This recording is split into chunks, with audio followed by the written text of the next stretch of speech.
سب کو رخصت کر دیا. جبریل آ گئے. یا رسول اللہ موت کا فرشتہ دروازے پر ہے, اندر آنے کی اجازت چاہتا. ہاں, جہاں موت پوچھ کے جائے کس ہستی کو بھلایا ہے, چند پونڈ کے پیچھے جہاں موت پوچھ کے جائے.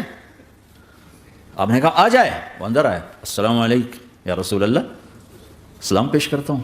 میں نے آج تک کسی کو سلام نہیں کیا, آپ پہلی ہستی ہیں جنہیں سلام کر رہا ہوں. میں نے آج تک نہیں کسی کو سلام کیا. یا رسول اللہ آپ پہلی ہستی ہیں. اللہ نے کہا پوچھ کے اندر جانا, بن پوچھے نہ جانا. یا رسول اللہ مجھے حکم ہے کہ آپ سے پوچھوں, آپ جانا چاہیں تو میں لے جاؤں, اور رہنا چاہوں تو میں چھوڑ کے واپس چلا جاؤں. طارق جمیل سے کوئی پوچھے, آپ سے کوئی پوچھے گا؟ پوچھا جا رہا ہے, موت پوچھ رہی کہ آؤں کہ نہ آؤں. تو آپ نے کہا اگر میں اجازت دے دوں تو میری جان نکالو گے؟ کہاں جی نکالوں گا. تو آپ نے جبریل کو دیکھا, کیا کہتے ہو, کیا کہتے ہو؟ تو جبریل نے عرض کیا یا رسول اللہ, اللہ آپ کی ملاقات کے شوق میں. او میرے بھائیو بہنوں, ایسی موت مانگو اللہ سے. جب جا رہے ہیں تو اللہ خوش ہو رہا. ایسی موت نہ ہو جیسے بھاگا ہوا مجرم پکڑا جاتا ہے, ہتھکڑیاں لگا کے جیل میں لے جایا جا رہا ہے. ایسی موت مانگو اور ایسی زندگی گزارو.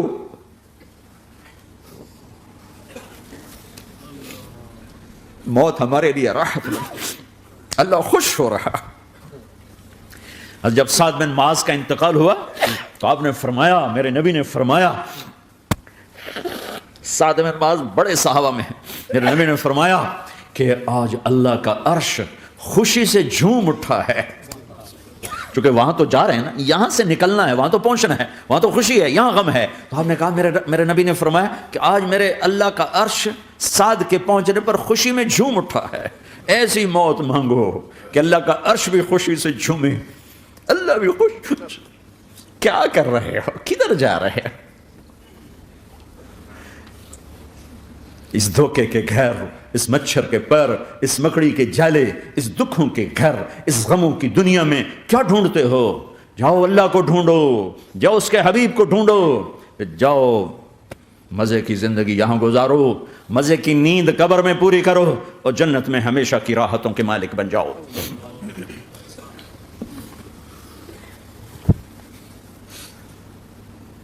کہ یا رسول اللہ, اللہ ملاقات کے شوق میں ہے. تو میرے نبی فرماتے کہ میرے حسنین کا کیا ہوگا؟ میں تو دیکھ رہا ہوں ایک زہر میں تڑپتا ہے, ایک بچوں سمیت نیزے پہ چڑھا ہوا ہے. ویسے بھی محرم ہمیں یاد دلاتا ہے کہ اللہ کو راضی کرنے کے لیے آخری حدوں تک پہنچنا بھی کامیابی کا صحرا گلے میں ڈالنا ہے. ایک نے فتح کا جھنڈا گاڑا, قیامت تک کے لیے ذلت اس کے ماتھے کا نشان بن گئی. ایک نے سر کٹا کے نیزے پہ چڑھایا اور قیامت تک کے لیے عزت کا صحرا گلے میں ڈال لیا.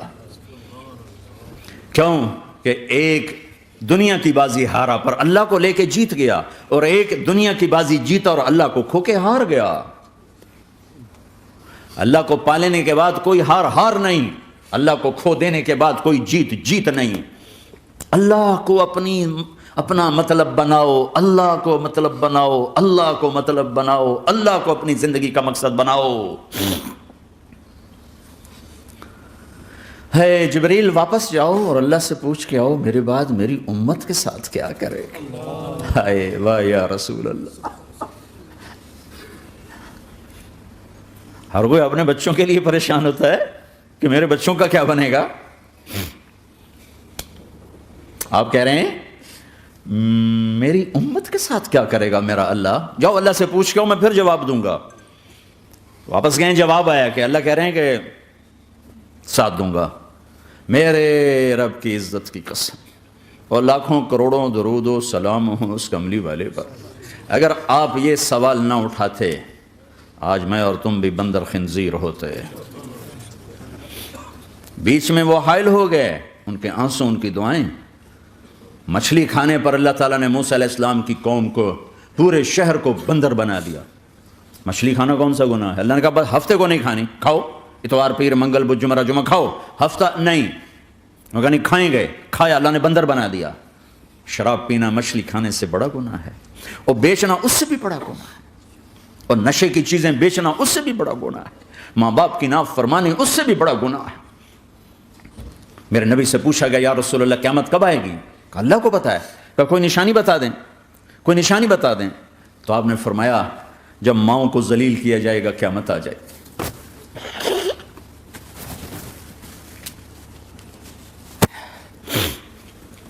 یہ تو اس کی دعائیں ہیں، بیچ میں آ کے کھڑی ہو جاتی ہیں. اللہ تعالیٰ نے کسی کو بندر بنایا، کسی کو خنزیر بنایا، کسی کو زمین میں دسایا، کسی کو پانیوں میں بہایا، کسی کو ہواؤں سے اڑایا، کسی پر آگ کو برسایا، کسی پر بجلیوں کی چمک کو سے ان کو راکھ کیا. کب میرے رب نے کیا کچھ نہیں کیا. وَكَمْ أَهْلَكْنَا مِنَ الْقُرُونِ مِنْ بَعْدِ نُوحٍ وَكَفَى بِرَبِّكَ بِذُنُوبِ عِبَادِهِ خَبِيرًا بَصِيرًا. کیا کچھ نہیں ہوا ہمارے ساتھ. وہ کچھ کیوں نہیں ہوا کہ وہ کملی والے کی دعائیں ہیں، دعائیں ہیں، دعائیں ہیں، رونا دھونا ہے امتی امتی. اچھا چلو یہ تو دنیا ہو گئی. آپ نے یاد رکھا میدان معاشر میں میرے نبی نے فرمایا جب جہنم کو لایا جائے گا اور ایک چیخ مارے گی، کوئی کسی کو یاد نہیں کرے گا، سب بھول جائیں گے. ہر ایک کی زبان کے آپ نے مشہور لفظ سنا ہوگا نفسی نفسی. جب جہنم آئے گی تو ایک چیخ مارے گی اور کئی بلین فرشتے اس کو پکڑ کے لا رہے ہوں گے اور وہ ان کے ہاتھوں سے نکل رہی ہوگی اور اس کی آگ کے شعلے اور اس کا دھواں اور اس کی چیخ اور اس کی آواز. تو جب وہ قریب آئے گی تو اس کے آواز پر سارے مرد عورت زمین پر گریں گے اور سب کہیں گے یا رب نفسی نفسی، یا رب نفسی نفسی، یا رب نفسی نفسی. یا اللہ میری جان، میری جان، ماں نہیں، ابا نہیں، بیوی نہیں، بچے نہیں، بھائی نہیں، میری جان. چلو میں تو آپ عام لوگ ہیں، انبیاء نبی کہیں گے یا اللہ میری جان. ابراہیم خلیل جیسے کہیں گے یا اللہ میں کسی کا سوال نہیں کرتا، باپ کا بھی نہیں کرتا، میری جان. اور عیسیٰ علیہ السلام جیسی ہستی کہیں گے یا اللہ میں اپنی ماں مریم کا بھی سوال نہیں کرتا، میری جان، میری جان. عیسیٰ علیہ السلام سے لے کر آدم علیہ السلام تک نفسی نفسی. نوح علیہ السلام نفسی نفسی. یحییٰ زکریہ باپ بیٹا ہیں لیکن نفسی نفسی. سلیمان داؤد باپ بیٹا ہیں لیکن نفسی نفسی. یوسف یعقوب باپ بیٹا ہیں لیکن نفسی نفسی. یعقوب و اسحاق باپ بیٹا ہیں لیکن نفسی نفسی. اسحاق ابراہیم باپ بیٹا ہیں لیکن نفسی نفسی. اسماعیل ابراہیم باپ بیٹا ہیں لیکن نفسی نفسی. یہ نبیوں کا حال ہے، میرا کیا حال ہوگا. لیکن اسی ہنگامے میں جب ہر مرد عورت کہے گا نفسی نفسی، ایک آواز ابھرے گی امتی امتی. ایک آواز آئے گی امتی امتی. ایک دکھ بھری، ایک درد بھری آواز آئے گی امتی امتی. سننے والے حیران ہوں گے یہ کون ہے، یہ کون ہے جو اپنے آپ کو نہیں مانگ رہا، اپنی امت کو مانگ رہا ہے، یہ کون ہے. جب آواز کی طرف نظریں لگیں گی، ہو یہ تو محمد الرسول اللہ ہے. جھولی پھیلی ہوئی ہے، ہاتھ اٹھے ہوئے ہیں، اے رب میری امت. کون سی امت ساری زندگی شراب بیچتے رہے، کون سی امت ساری زندگی ڈرگز بیچتے رہے، کون سی امت ساری زندگی زنا کرتے رہے، کون سی امت ساری زندگی ظلم و ستم کے پہاڑ توڑتے رہے، ساری زندگی جوا کھیلتے رہے. آپ تو کہتے دفع ہو جاؤ، میری نظروں سے دور ہو جاؤ. نہ تمہیں میری عزت کا خیال، نہ میری نسل کی قربانیوں کا خیال.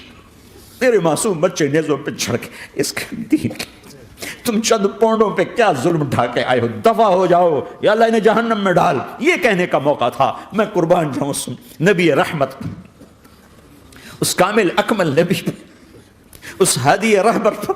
میں کہاں سے الفاظ لاؤں ان کی تعریف کے لیے. دو ہستیوں کا حق نہیں ادا کیا جا سکتا، ایک اللہ، ایک اللہ کا رسول. ہر ایک کا حق ادا ہو سکتا ہے، اللہ اور اس کے رسول کا حق نہیں ادا ہو سکتا. وہ کہتے ہیں جا ان کو آگ میں ڈال دے. انہوں نے نہ مجھے دیکھا، نہ میرا گھر دیکھا، نہ میرے پیٹ پہ پتھر دیکھے، نہ میرا راتوں کو تڑپنا دیکھا، نہ میرا مچلنا رونا دیکھا، نہ احد میں ٹوٹے دانت دیکھے، نہ طائف میں بکھرا خون دیکھا، نہ کربلا میں اولاد کے سر نیزوں پہ چڑھے دیکھے. دفع دور کر دے میری آنکھوں سے. میں قربان جاؤں اس نبی رحمت پر. کہہ رہے ہیں یا اللہ میری امت، یا اللہ میری امت، یا اللہ میری امت، یا اللہ میری امت. نہ یہاں بھلایا نہ وہاں بھلایا. آپ کے لیے ممبر آئے گا، میرے حبیب بیٹھو، تو آپ کہیں گے اب مجھے خیال آئے گا اگر میں بیٹھا تو یہ مجھے لے کے جنت میں نہ چلا جائے. اور اللہ کہہ رہا بیٹھو تو میں کیا کروں گا؟ میں خود زمین پہ کھڑا رہوں گا، ممبر پہ ہاتھ رکھ دوں گا. کہ اللہ تیری مان لی، میں ہاتھ رکھا ہوا ہے، لیکن میں بیٹھوں گا نہیں کہ میں اپنی امت کا آخری حساب کروا کے ہی جاؤں گا. ایسے نہیں جاؤں گا. آؤ بھائی، ہمارا نیا سال ہمارا سال تو محرم سے شروع ہوتا ہے. ویسے تو جنوری بھی اللہ کا، محرم بھی اللہ کا. سورج اللہ نے بنایا تو جنوری فروری بھی اللہ کا، اور چاند اللہ نے بنایا تو محرم ربیع الاول بھی اللہ تعالیٰ کا. دونوں ہی اللہ کے ہیں. کسی نے یہ لے لیا، کسی نے وہ لے لیا. ہم نے چونکہ چاند کا کیلنڈر بنایا تو ہمارا تو اب سال شروع ہو رہا ہے. ہمارا تو نیو ایئر اب ہے، ہمارا نیو ایئر رونے سے شروع ہوتا ہے۔ کیسا اللہ نے نظام بنایا، کسی اور مہینے میں یہ واقعہ ہو جاتا، نہیں سال کے شروع میں یہ واقعہ رکھا ہے کہ ہر ایک کو پتہ چلے کہ ہاں نیا سال خوشی منانے کے لیے نہیں ہوتا، نیا سال آخرت کی تیاری کے لیے ہوتا ہے، کہ ایک سال چلا گیا، ایک سال اور زندگی سے نکل گیا، اور بھائی جلدی سے اللہ کو راضی کرنے کا کوئی کام کرنے کو، توبہ کرنے کو، اللہ کو راضی کر لیں۔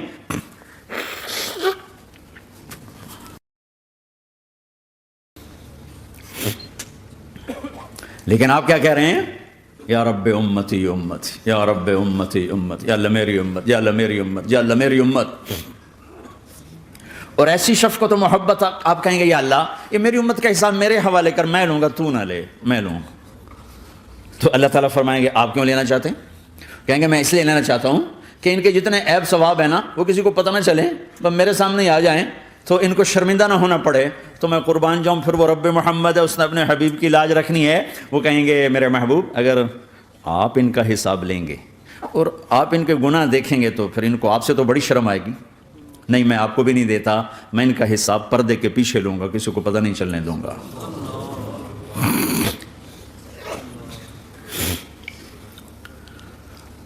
اتنی بڑی ہستی، اور آگے دیکھو طائف میں پتھر پڑ رہے ہیں اور ہر قدم پہ پتھر پڑتے ہیں، یہاں تک کہ ایک دم پتھر پڑنے سے تو خون نہیں نکلتا، پتھر کون سا کوئی تیر ہوتا ہے، پتھر تو پتھر، لیکن اتنے پتھر پڑے پنڈلیوں کے اوپر کہ پھٹ گئیں، ان سے خون نکلتے نکلتے نکلتے جو جوتا تھا پاؤں میں ایسے ساتھ ایسے چپک گیا، اور ساری کائنات کے دلہا سردار بے ہوش ہو کے گرے۔ وہ آپ کے غلام زید نے نوکر تھے، انہوں نے اٹھایا کندھے پر، بھاگے، پیچھے وہ سر پہ چڑھے ہوئے پتھر مار رہے ہیں، اور آپ جتنا بھاگ سکتے تھے بھاگے، یہاں تک کہ بے ہوش ہو کے گر گئے، خون زیادہ نکل گیا۔ تو انہوں نے کندھے پہ اٹھا دوڑ لگائی، اور آگے سامنے باغ تھا، کس کا؟ سب سے بڑے دشمن کا، مکے والا عتبہ بن ربیعہ۔ عتبہ کون ہے؟ یہ جنگ بدر میں جس کے ہاتھ میں جھنڈا تھا، اور جنگ بدر میں قریش مکہ کے لشکر کا جو چیف تھا، وہ اس کا باغ۔ لیکن زید کو کوئی پناہ نظر نہیں، وہ باغ میں گھس گئے، اور اللہ کے نبی کو ایک انگور کی بیل کے نیچے لٹایا۔ تو جان کا دشمن عتبہ، لیکن جب اللہ کے نبی کو خون و خون دیکھا تو اس کا دل بھی پگھل کے رہ گیا، کہنے لگا ہائے ہائے، طائف والوں نے محمد کے ساتھ کیا کرتا، جس پر دشمن کو رحم آیا ہمیں اس پہ رحم نہیں آیا، ہم نے اس کے آنسوں کی کوئی قیمت نہیں لگائی۔ وہ اتنا ایموشنل ہوا کہ جلدی سے گیا اور پلیٹ میں انگور توڑ توڑ توڑ کے سجائے، جب جانے لگا تو پھر شرم اور وہ ایک حجاب درمیان میں اڑے آ گیا، تو اپنے غلام کو بلایا، عداس کا، عداس کے لے جا وہ جو آدمی زخمی پڑا، اسے جا کر کہنا کہ تمہیں رشتہ داری کی قسم میرے انگور رد نہ کرنا، کھا لے۔ حالانکہ موقع تھا کہ قتل کرتا، ہر وقت قتل کرنے کے منصوبے بنا رہے، ابھی موقع تھا کہ قتل کرتا، ایسا حال تھا کہ قاتلوں کے بھی آنکھوں میں آنسو آ نہیں آئے تو تمہاری آنکھوں میں نہیں آئے۔ چند پونڈوں پہ اپنے نبی کو بیچ دیا۔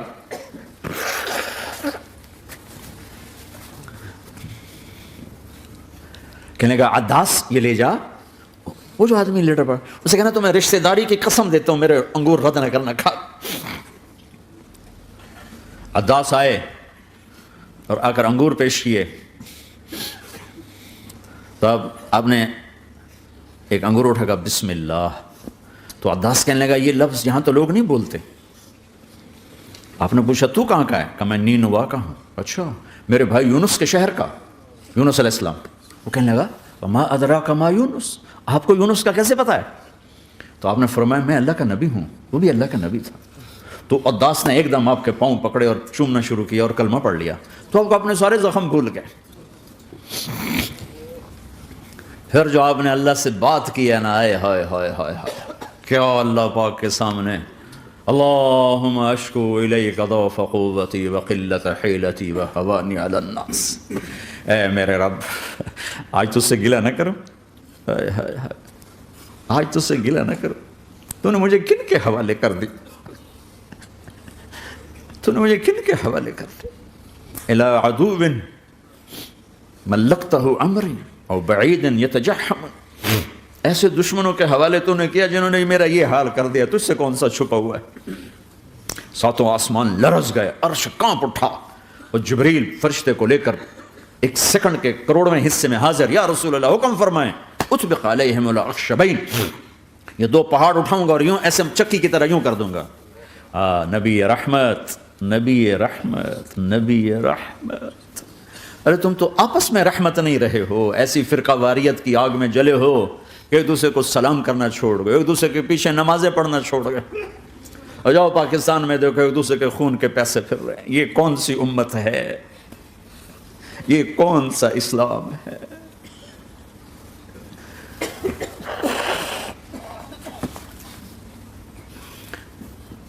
حضرت عائشہ نے پوچھا یا رسول اللہ آپ کو سب سے زیادہ تکلیف کہاں پہنچی؟ کہا طائف میں۔ طائف میں 23 برس میں سب سے زیادہ تکلیف کہاں پہنچی؟ فرمایا طائف میں۔ جنہوں نے اتنی زیادہ تکلیف پہنچائی تھی ان سے بدلہ لینے کا وقت آ گیا ہے، اور فرشتہ حاضر ہے، اللہ کی منشا شامل ہے، کر دوں؟ کہ نہیں، یہ نہ صحیح، ان کی نسل میں شاید کوئی ایمان لے آئے، لعل اللہ ان یخرج من اصلابہم من یوحد اللہ، یہ نہیں تو ان کی نسل ہی شاید کلمہ پڑ جائے۔ میں عذاب دلانے نہیں آیا، میں تو رحمت بن کر آیا ہوں، ما بعثت لعانا، میں لان تان کرنے نہیں آیا، انما بعثت رحمتا، میں تو رحمت بن کے آیا ہوں۔ اب ممبر پہ بیٹھنے والے لانتیں برسا رہے ہیں اپنوں پر۔ امت بنو، مسلمان بنو۔ اس دعا پر آسمان کے فرشتے روئے ہیں، ساتوں آسمان کے فرشتوں میں ہلچل مچ گئی۔ میرے بھائیو، یہاں کوئی آزاد نہیں ہے، موت سے لڑو، دکھاؤ، بڑھاپے سے لڑ کے دکھاؤ، غم اور دکھوں سے لڑ کے دکھاؤ، یہاں پابند بن کے چلو اس اللہ کے جس کی شہنشاہی ہے، اس اللہ کے جس نے مجھے بنایا، اس اللہ کے پابند بنو جس نے مجھے آنکھوں کا نور دیا، زبان میں بول دیا، جسم میں طاقت دی، عقل کو سمجھنے کے اوصاف دیے، اس اللہ کے پابند بن کے چلو جس نے قرآن کو اتارا، جس نے دھرتی کو بچھایا، جس نے آسمان کو اٹھایا، جو موت دینے والا ہے، جو موت کے بعد اٹھانے والا ہے، اس اللہ کے پابند بن کے چلو جو میرے جسم کو چورا چورا کرنے والا ہے، میری ہڈیوں کو ریت کی طرح ذرہ ذرہ کرنے والا ہے، اس اللہ کی مان کے چلو جو پھر مجھے میرے اس پارا پارا وجود کو پھر جمع کرنے والا ہے، اس اللہ کے سامنے جھکو جو قبروں کو پھاڑ کر مجھے پھر کھڑا کرنے والا ہے، اس اللہ کے سامنے جھکو جو ساری آدم کی مردہ نسل کو دوبارہ زندہ کرنے والا ہے، اس اللہ کے سامنے جھکو جو زمین آسمان کو ایک دن توڑنے والا ہے، توڑ کے پھر بنانے والا ہے۔ اذا السماء انفطرت واذا الكواكب انتثرت واذا البحار فجرت واذا القبور بعثرت، زمین آسمان کو ہلا رہا ہے، موت دے رہا ہے۔ اذا زلزلت الارض زلزالها، زمین پہ موت آ رہی ہے۔ اذا السماء انفطرت، آسمان مر رہا ہے۔ اذا الشمس قورت، چاند سورج مر رہا ہے۔ وَإِذَا الْجِبَالُ سُيِّرَتْ، یہ پہاڑوں کی موت ہے۔ عرش فرش لوح قلم کرسی، ہر شے کو فنا کے گھاٹ اتارنے والا اور خود ہمیشہ باقی رہنے والا، دائم رہنے والا، قائم رہنے والا، اپنی ذات میں قائم، اپنی ذات میں دائم، موت سے پاک، تھکن سے پاک، نیند سے پاک، اونگ سے پاک، ظلم سے پاک، ذوق سے پاک، خزانوں کا مالک، عزت کا مالک، قوت کا مالک، شہنشاہی کا مالک، کبریائی کا مالک، حیمنت کا مالک، جبروت کا مالک، خزانوں کا مالک، فرشتوں کا مالک، جبریل کا مالک، میکائیل کا مالک، اسرافیل کا مالک، اسرائیل کا مالک، طارق جمیل کا مالک، برمنگم والوں کا مالک، آدم کی ساری نسل کا مالک، 2 پاؤں پہ چلنے والوں پر بادشاہ، 4 پاؤں پہ چلنے والوں کا مالک، پانی کی مخلوق، ہوا کی مخلوق، زمین کی مخلوق، رینگنے والے، اڑنے والے، تیرنے والے، جھپٹنے والے، دھاڑنے والے، پھاڑنے والے، ڈسنے والے، سب پر میرے اللہ کی شہنشاہی ہے۔ للہ ملک السماوات والارض وما فیہن، لہ ما فی السماوات وما فی الارض وما بینہما وما تحت الثری وان تجہر بالقول فانہ یعلم السر واخفی۔ وہ کون ہے؟ اللہ۔ اللہ کیسا ہے؟ لا الہ الا ہو، کوئی اس جیسا نہیں، اکیلا معبود ہے۔ صفات کیسی ہیں؟ لہ الاسماء الحسنى، کیا صفات ہیں؟ الرحمن الرحیم، الملک القدوس، السلام المؤمن، المہیمن العزیز الجبار المتکبر، الخالق الباری المصور الغفار القہار الوہاب، الرزاق الفتاح العلیم القابض الباسط الخافض الرافع، المعز المذل السمیع البصیر الحکم العدل، اللطیف الخبیر الحلیم العظیم الغفور الشکور العلی الکبیر الحسیب المقیت الجلیل الکریم، الرقیب المجیب الواسع، المجید الحق، الوکیل القوی، المتین الولی، الحمید المحصی، الودود، المبدی المعید، المحیی المميت، الواجد الماجد، الواحد الأحد، الصمد القادر، المقتدر، المقدم المؤخر، الأول الآخر، الظاهر الباطن، الوالي المتعال، البر التضاب، المنتقم، العفو الرؤوف، مالك الملك ذو الجلال والإكرام، المقسط الجامع الغني المغني المانع الضار النافع النور، الهادي البديع الباقي الوارث الرشيد الصبور جل جلاله، ذلكم الله ربكم الحق، یہ ہے تمہارا اللہ.